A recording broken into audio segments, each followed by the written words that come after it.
And to see all the people that love her, and to know that she's remembered, and she was a pistol. So thank you for being here, and if anybody wants to ask me anything, I'm right here. Well, I will ask you something. Oh, I love it. Okay. What was Anita like? What was she like in real life? Well, she was a star. But because I was change of life baby, she was a mother too. You know, she was wonderful to me, and but we loved the stars. You know, there was, what was it, Channel 5, Movies Till Dawn. And, you know, we would sit there and she would speak to me about all these people that she had known and loved. And it was like, wow, you know.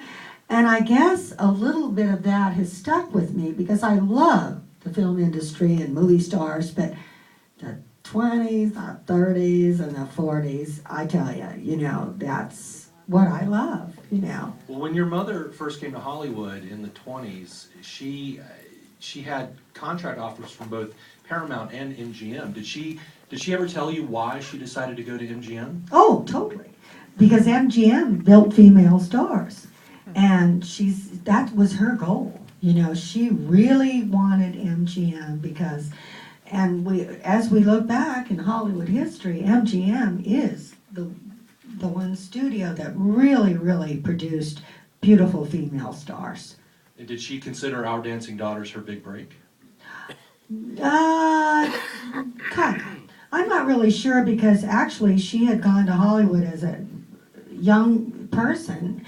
And she was in a store and someone saw her and said, she's beautiful and we'd like to nurse her or get her under contract or whatever, take her home and, you know, get her to a modeling school. And she came back and the movie that I was speaking about that she first did was A Kiss for Cinderella, which was a small part. But yeah, so she came back and gangbusters went through. Why do you think it was her favorite film? Because she always wanted to be the naughty girl. We all do, let's face it. Anybody who acts, especially if they're pretty, you know, they want to prove that they can do something beyond that image. So that was her, like, driving force, and forever, that was her favorite movie. I used to say, hey, Mother, you know, Broadway Melody was the Academy Award. She said, yeah, but I was nice in that one.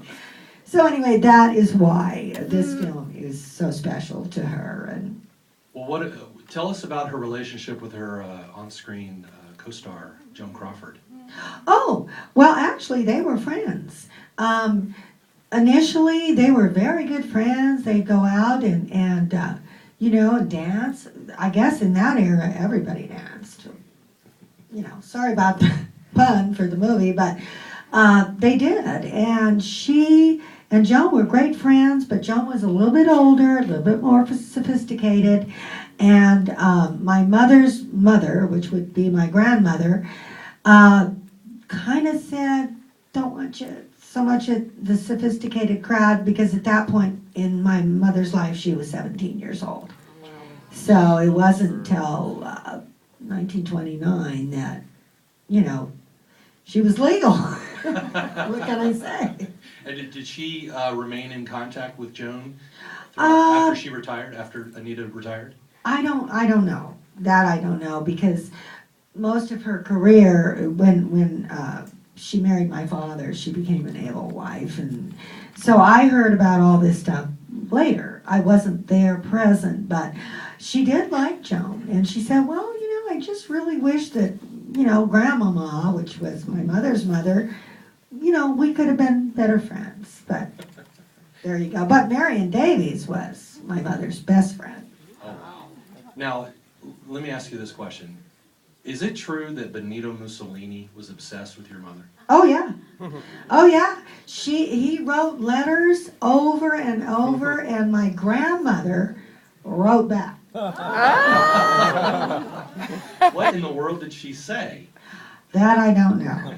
But, yes, but yeah, and it was kind of a double-edged sword because of the war and all, but it is kind of nice to know that someone loved her that much.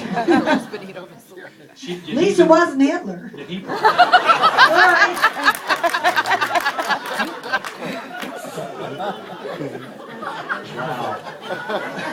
How do you follow that? Did he actually propose to Anita?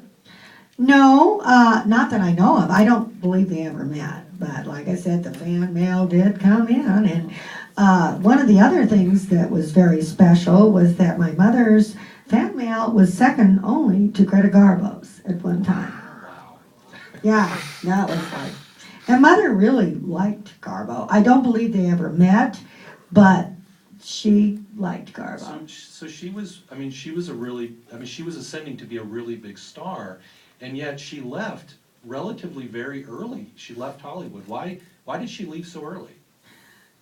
Lots of situations on that. I'm not sure, but there was a situation with one of the executives in Hollywood who kind of wanted her to hanky-pank, and she didn't want to do that. And I'm not saying that it's wrong or right or whatever, but she wasn't up for that. And then another reason is that my grandfather, who had, told my mother when she came to Hollywood, well, I'll give you a year to make it famous and then come back and go to art school. Well, she made it famous, but then he came out to California and he was bossy, and he went into mayor and asked for more money. And my mother, being, just so caught up in her career, she didn't even really have a clue about that. So that's a little bit about what happened, And then there was another executive that she went to talk to, and he propositioned her too, and she didn't want to go for it. So there you go. So she spoke very lovingly about her days when watching these films on television with you. Did she ever regret leaving when she did? I don't know. I think in her heart she did, because she loved her career and she was good at it, but I do think that perhaps if she hadn't left, I wouldn't be sitting here. So did she keep in contact with any other colleagues or friends from those old days? Well, Marion Davies for quite a long time, and like I said, they were great friends. She'd gone up for a weekend, spent 5 months, and actually Marion, her daughter, Marion asked my mother to go and watch her because she was in town with a new gentleman, and so Mother spied on her. Mother's behind the corridor looking and, making sure that Marion's daughter didn't get into trouble. So what was her life like in her later days? Pretty good. She painted. She directed me in my first show at 7 at Catholic school, and felt a little bad because she felt she had over-directed me, and that kind of made her conscience feel bad. So she was sitting in a confessional for two hours. Well, if you're Catholic, you're going to understand, But yes, but she was fantastic. I remember one thing that, as I got older, I learned more about her career, and she, I was living in Coronado at the time, and there was a parade, and Agnes Moorehead was there, who I really, really loved, great actress. And I came home and I said, "Oh, Mommy, Agnes Moorehead's in the parade, and she's a movie star." And she looked at me and she said, "Honey, don't you remember I was one too?" But she told me she understood, because let's face it, Bewitched was on TV at the time. Well, Linda, thank you so much for being here and sharing your memories of your mother. This has been very delightful. I'm honored. And I'm happy that you're going to stick around and see the movie with us. I wouldn't miss it for the world. Well, thank you very much. And Bless you all.